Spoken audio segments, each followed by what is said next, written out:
Good morning students. Today I am going to teach class 9 economics chapter 1, the story of village Palampur. In the last class we learned about will the land sustain, क्या land sustain कर पाएगा, इतना जो production हो रहा है उस चीज को land sustain कर पाएगा।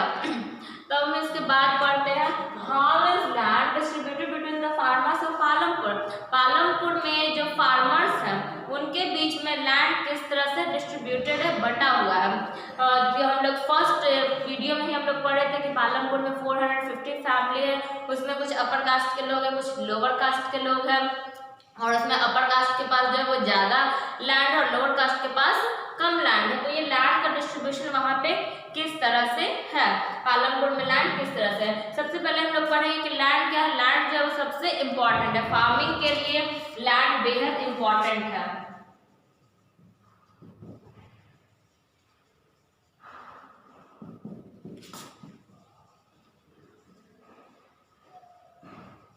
सबसे इम्पॉर्टेंट है लैंड, क्योंकि लैंड नहीं रहेगा तो हम एग्रीकल्चर कहाँ करेंगे, क्या हम एग्रीकल्चर टेबल या चेयर पे करेंगे, उसके लिए जरूरी है कि लैंड। तो लैंड जो फार्मिंग का सबसे इम्पॉर्टेंट फैक्टर है। ये लैंड किसी भी चीज़ के कल्टिवेशन करना है, वीट करना है लैंड पे करेंगे, राइस वीट करना है, राइस करना है लैंड पे करेंगे, पल्सेस की कल्टिवेशन करनी है लैंड पे करेंगे, ट्री ग्रो करनी है लैंड पे करेंगे। तो लैंड जो हमारा सबसे इम्पॉर्टेंट चीज़ है फार्मिंग का। लेकिन जो लैंड है इतना इम्पोर्टेंट है, फिर भी सभी लोगों के बीच में जो लैंड का डिस्ट्रीब्यूशन है वो सभी लोगों के पास अवेलेबल नहीं है। ऑल पीपल जो है सभी लोग के पास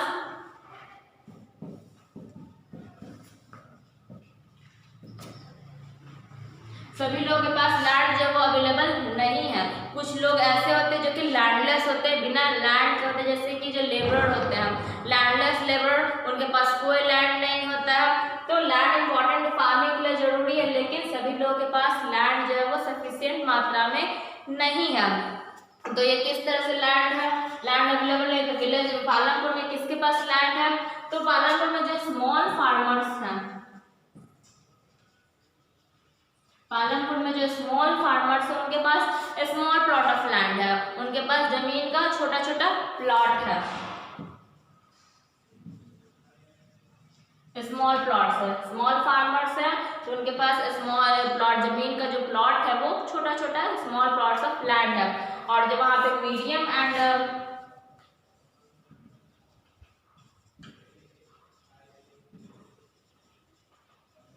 मीडियम एंड लार्ज फार्मर्स जो कि स्मॉल फार्मर्स से बड़े फार्मर्स हैं, मीडियम लेवल के हैं, या फिर जो लार्ज फार्मर्स हैं उनके पास जो लैंड है वो लार्ज प्लॉट्स हैं, लार्ज प्लॉट्स है, उनके पास ज़्यादा जो प्लॉट्स है वो इनके कंपैरिजन में, स्मॉल फार्मर्स के कंपैरिजन में ज़्यादा बड़े बड़े प्लॉट्स है उनके पास। तो small medium and large farmers के पास लार्ज प्लॉट्स हैं, स्मॉल फार्मर्स के पास स्मॉल प्लॉट्स हैं। जैसे कि बुक में एक पिक्चर दिया हुआ है कि ये हमारा पूरा पालमपुर का एग्रीकल्चरल एरिया है पूरा, वहाँ पे कुछ लैंड जो है वो इस तरह से है। यहाँ पे लैंड बहुत ज़्यादा फ्रैगमेंटेशन से बहुत ज़्यादा लैंड डिस्ट्रीब्यूटेड है। कुछ लैंड जो है पूरा एक बड़ा प्लॉट ऑफ लैंड सिर्फ बिना किसी फ्रैगमेंटेशन के, बिना किसी डिवीजन के, केवल एक ही व्यक्ति के पास है। कुछ जो है लैंड इस तरह का लैंड है, बटा हुआ है। तो बुक में जो है वो अलग अलग टाइप का पिक्चर दिया हुआ है, तो ये दिखाता है कि जो लैंड का डिस्ट्रीब्यूशन है वो अलग अलग डिस्ट्रीब्यूशन है। तो कुछ का इतना छोटा छोटा फ्रैगमेंटेशन किस तरह से है, क्यों पालमपुर में कुछ लोगों के पास इतना स्मॉल प्लॉट्स है और कुछ लोगों के पास इतना बड़ा प्लॉट्स है। तो बुक में एक और स्टोरी भी दिया हुआ है, जो गोविंद का स्टोरी है बुक में। उस स्टोरी के अकॉर्डिंग जो गोविंद था उसके पास कुछ लैंड्स थे, जब वो जीवित था, अलाइव था, तो उस टाइम पे उसको उसी लैंड पे एग्रीकल्चर करते थे। लेकिन धीरे धीरे लेकिन वो जो लैंड से उन्हें जो प्रोडक्शन मिलता था उस प्रोडक्शन से अपने लाइवलीहुड को नहीं जी पाते थे। वो अपने पूरी जो भी उनका नीड्स है उसको वो कंप्लीट नहीं कर पाते थे, फुलफिल। और उसके बाद वो जब उस गोविंद की डेथ हो जाती है तो उसका 2 सन होता है। तो वो सन, सपोज ये गोविंद का प्लॉट है, इस प्लॉट से वो अपने भी बेसिक नीड्स को पूरा नहीं कर पा रहा, और जब गोविंद की डेथ हो जाती है तो उसके 2 सन के बीच में, 2 सन्स के बीच में ये लैंड जो है वो 2 पार्ट्स में डिवाइड हो गया। अब उन्होंने आधा लैंड वो ले, एक सन के पास चला गया और आधा लैंड दूसरे के पास चला गया। तो ये लैंड जो है वो इस तरह से फ्रैगमेंटेशन हो गया। तो यही रीजन है यहाँ पे इस फ्रैगमेंटेशन का कि प्लॉट तो बड़ा बड़ा था, लेकिन हेरिडिटरी सिस्टम के कारण कि पिता के मरने के बाद जो उसकी लैंड है वो उसके बच्चों में डिवाइड कर दी जाएगी। इस हेरिडिटरी सिस्टम के कारण लैंड जो है वो इस तरह छोटे छोटे टुकड़ों में फ्रैगमेंटेड हो जाता है, छोटे छोटे टुकड़ों में वो बट जाता है। और ये जो प्लॉट्स है, ये बड़ा प्लॉट्स छोटे छोटे टुकड़ों में बढ़ जाता है, और उससे एक नॉर्मल फार्मर जो है वो इस प्लॉट में अपने लाइवलीहुड को नहीं जी सकता है, अपने नीड्स को पूरी नहीं कर पाता है। और इसके लिए कुछ एक्स्ट्रा वर्क वो करता है, या तो बड़े फार्मर्स के यहाँ पे जाके काम करता है, या फिर वो किसी दूसरे बिजनेस में करता है, कोई एनिमल रखता है। तो इसके बाद हमारा नेक्स्ट टॉपिक है, इसके बाद है who will provide the labour. और next topic is who will provide the labour. कि अब यहाँ पे अभी हम लोग पढ़े कि लैंड का डिस्ट्रीब्यूशन हो रहा था। तो लैंड का डिस्ट्रीब्यूशन तो हो गया, सभी के पास अपना अपना लैंड हो गया। अब लैंड पे फार्मिंग होगी, तो फार्मिंग करने के लिए हमें लेबर चाहिए। तो ये लेबर को कौन प्रोवाइड करता है? लेबर जो है वो भी हमारा फैक्टर ऑफ प्रोडक्शन था, और ये भी बहुत ही इंपॉर्टेंट फैक्टर है प्रोडक्शन में। लेबर के बिना प्रोडक्शन नहीं होगा। तो पालमपुर में है कि who will provide the labour. Palampur में एग्रीकल्चर करने के लिए, प्रोडक्शन करने के लिए लेबर कौन प्रोवाइड कर रहा था? पालमपुर में 2 टाइप के फार्मर्स, हम लोग 3 टाइप के हम लोग फार्मर्स देखे थे, small farmers, medium farmers and large farmers. तो हम लोग सबसे पहले देखते हैं कि स्मॉल फार्मर्स।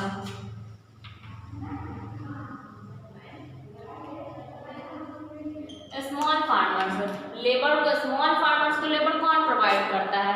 ये किस तरह से प्रोडक्शन करते हैं? तो स्मॉल फार्मर्स जो है वो प्रोडक्शन करते हैं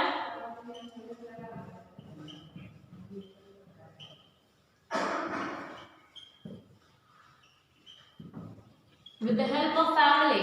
ये अपनी फैमिली का हेल्प लेता है। स्मॉल फार्मर्स खुद फार्मिंग करते हैं, खुद अपने फील्ड में जाकर वर्क करते हैं, और उसके साथ साथ अगर ज़्यादा वर्क होता है तो ये अपनी फैमिली को भी ले जाते हैं। ये लेबर्स हायर नहीं करते हैं, ये खुद करते हैं देमसेल्फ, या फिर अपनी फैमिली के साथ मिलकर ये लेबर प्रोवाइड करते हैं। अब इसके बाद आता है medium and large farmers.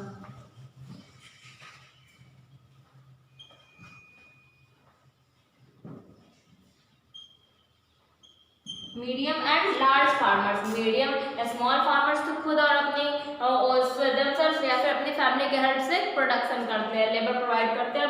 Medium and large farmers को कौन लेबर प्रोवाइड करता है? तो मीडियम एंड लार्ज फार्मर्स जो है वो लेबर के लिए लेबर हायर करते हैं। ये लेबर खेतों में काम करने के लिए ये लेबर्स को लाते हैं, लेबर से ये काम करवाते हैं, उन्हें ये पेड वेजेस तो उन्हें वेजेस देते हैं और उसी पे ये काम करवाते हैं, ये हायर वेजेस करते हैं। अब नेक्स्ट है और इन्हें हायर लेबर करते हैं। इन लेबर्स को फार्म लेबर कहते हैं, ये फार्म लेबर है।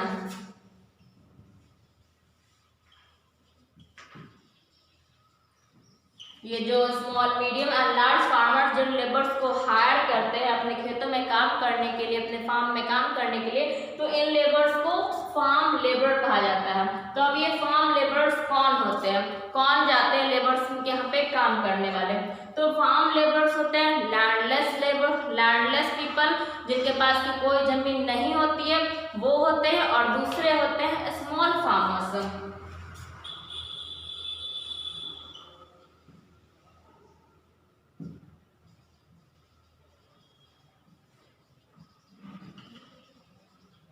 जी लैंडलेस स्मॉल फार्मर जो कि अपने यहाँ पे जो भी वो प्रोड्यूस करते हैं उस प्रोडक्शन से वो अपने लाइवलीहुड को पूरा नहीं कर पाते हैं, वो अपनी नीड्स को फुलफिल नहीं कर पाते हैं, तो वो जाते हैं काम, वो मीडियम एंड लार्ज फार्मर्स के फार्म में वर्क करते हैं, और इन्हें ही कहते हैं हम फार्म लेबर्स। लैंडलेस और स्मॉल फार्मर्स जाते हैं जिन खेतों में काम करने वाले, प्लॉट्स पे जो काम करते हैं उन्हें कहते हैं हम फार्म लेबर। अब ये जो लेबर होते हैं वो फ्री में तो काम करते नहीं हैं, वो लैंडलेस लेबर जो है वो लैंडलेस या फिर स्मॉल फार्मर जो वो वेजेस लेते हैं, वो मजदूरी लेते हैं वेजेस। अब ये मजदूरी जो है वेजेस जो है वो मनी के रूप में भी ले सकते हैं, या फिर उनके बदले उन्हें कुछ ग्रेन्स दिया जाता है, अनाज दिया जाता है, ये भी वो लेते हैं। तो वेजेस या फिर ग्रेन्स किसी भी रूप में वो मनी या फिर ग्रेन्स के रूप में वो अपना वेजेस लेते हैं। ये लेबर्स पेड वेजेस होते हैं, और ये जो वेजेस है वो उनका वैरी करता है, मीन्स की बदलता है, वैरी करता है region to region, crop to crop. किसी रीजन में ज़्यादा लेबर है तो वहाँ पे जो वेजेस है वो कम होगा, किसी रीजन में कम लेबर है तो वहाँ पे उनका जो वेजेस है वो ज़्यादा रहेगा। तो ये जो वेजेस है वो वैरी करता है region to region, crop to crop. किस टाइप की वो क्रॉप को प्रोड्यूस करे, अगर उस क्रॉप की मार्केट प्राइस ज़्यादा है तो उसका वेजेस ज़्यादा होगा, और अगर उसकी मार्केट प्राइस कम है तो उसका वो वेजेस कम देंगे। तो इस तरह से जो वेजेस है वो वैरी करता है, लगातार बदलता है, ये फिक्स नहीं होता है। वेजेस कभी भी फिक्स नहीं होते हैं, लगातार ये वैरी करते हैं। फिर उसके बाद ये जो लैंडलेस लेबरर्स होते हैं, इनकी जो एम्प्लॉयमेंट होती है वो भी फिक्स नहीं होती है।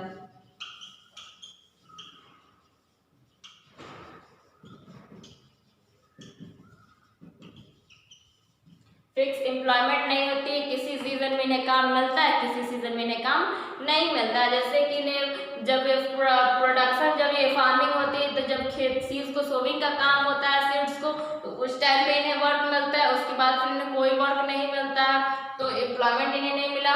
उसके बाद फिर जब ये काम हार्वेस्टिंग का टाइम होता है तो उस टाइम फिर इन्हें काम मिलता है। तो इस तरह से इनका जो एम्प्लॉयमेंट है लेबर्स का वो फिक्स नहीं है, वो लगातार बदलता रहता है, और ड्यूरेशन भी फिक्स नहीं कि कितने टाइम तक इन्हें काम मिलेगा, ये भी फिक्स नहीं है तो ये भी फिक्स नहीं है।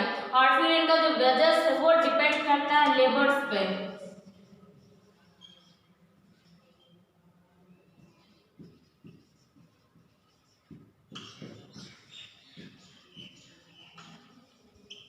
अब्यूडेंट लेबर्स मीन्स की लो वेजेस। बुक में जैसे कि एक स्टोरी है डाला एंड रामकली का, तो उस बुक में डाला एंड रामकली की स्टोरी को हम लोग पढ़ेंगे। क्या है उस स्टोरी में, जो कि आप लोग खुद से पढ़ लीजिएगा, डाला एंड रामकली का स्टोरी। उसमें यही बताया गया है कि रामकली और डाला जब दोनों लैंडलेस लेबर्स हैं, दोनों के पास सीजन में जब काम होता है तो उस टाइम में उन्हें एम्प्लॉयमेंट मिलती है, तो जॉब मिलती है, और जब ये सीजन खत्म हो जाता है वर्क का तब वो फ्री हो जाते हैं, उनके पास कोई काम नहीं बचता, और वो सोसाइटी के सबसे, अपने विलेज के जो सबसे पुअरेस्ट पीपल हैं।